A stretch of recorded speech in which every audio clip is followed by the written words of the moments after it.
Assalamualaikum warahmatullahi wabarakatuh. Selamat siang guys, apa kabar semuanya?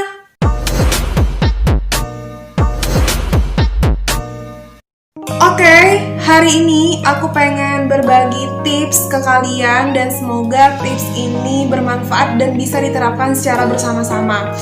Terakhir aku bagi tips itu sekitar 2 bulan yang lalu mengenai perilaku hidup sehat dan sikap seorang muslim di tengah pandemi COVID-19.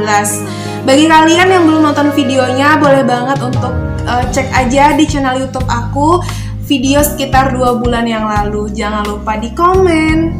Hari ini aku mau berbagi tips mengenai bangun sahur. Kenapa mau berbagi tips ini? Karena banyak banget mungkin di antara kita yang pengen puasa di esok harinya, tapi karena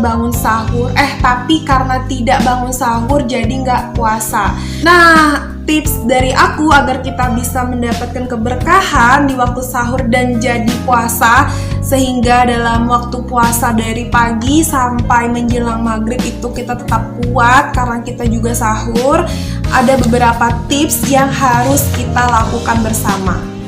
Pertama, kalian harus niat dulu. Ketika kalian sampai di tempat tidur, sebelum mata kalian itu terpejam dan nyenyak, kalian harus niat kalau kalian besok pengen puasa sunnah Senin Kamis atau puasa Daud dan puasa sunnah lainnya.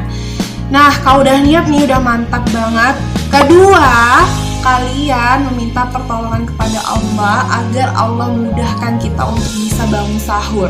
Ya Allah, mudahkan hamba untuk dapat sahur esok hari karena hamba ingin menjalankan puasa sunnah Senin Kamis misalnya. Kayak gitu guys.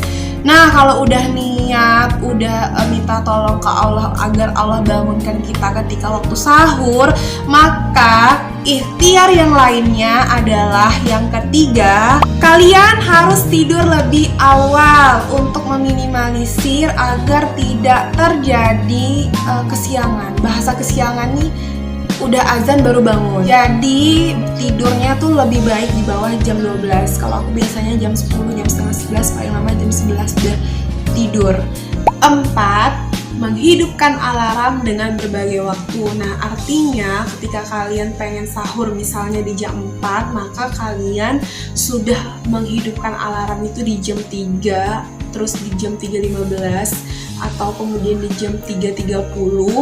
Nah, kalau kalian bangunnya lebih awal dari target kalian kan lebih bagus tuh. Nah, kalau alarm aku tuh kayak gini, kalian bisa lihat tuh di sini.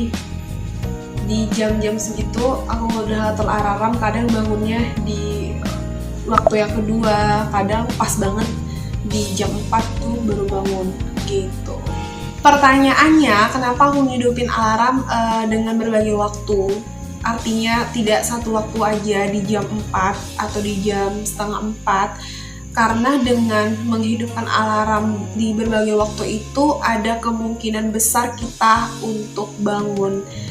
Kalau ngidupin alarm cuma di satu waktu, takutnya nggak kebangun karena nada alarmnya itu nggak sering terdengar. Nah, sedangkan kalau kita ngidupin alarm di berbagai waktu itu suaranya udah sering terdengar, jadi ada kemudahan dan ada peluang besar untuk kita bisa bangun.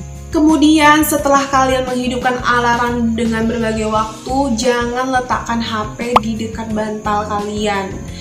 Kalau saran dari aku, lebih baik kita letakkan HP yang agak jauh yang membuat kita tuh bangkit dari tempat tidur. Jadi kalau kita dengar suara alarm, kita tuh bangun dan turun dari tempat tidur.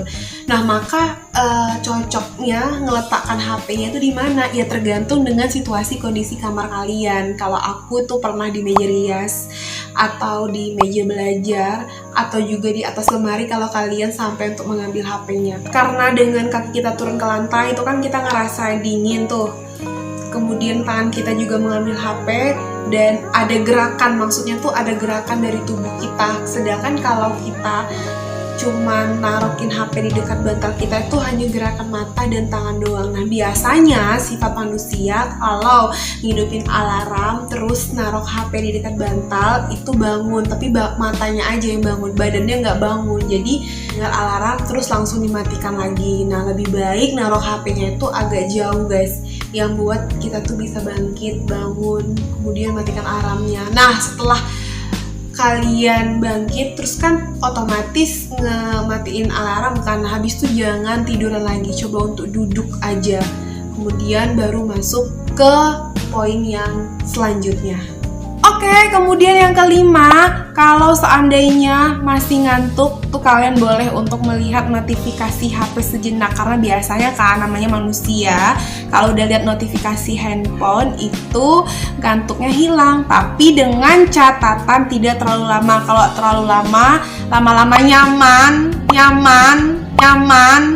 jadi nggak jadi sahur deh, kelewat sahurnya. Makanya walaupun lihat notifikasi handphone, tapi dengan waktu yang singkat, sekitar 3-5 menit aja, kemudian bangkit dan ke dapur untuk sahur.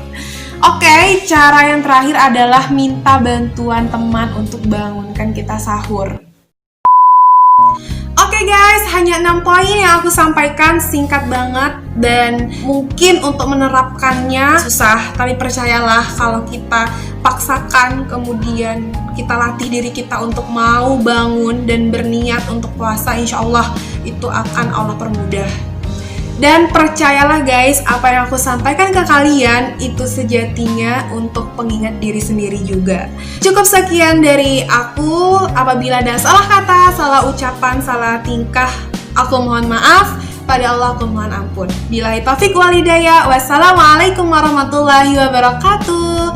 Sampai jumpa di next video.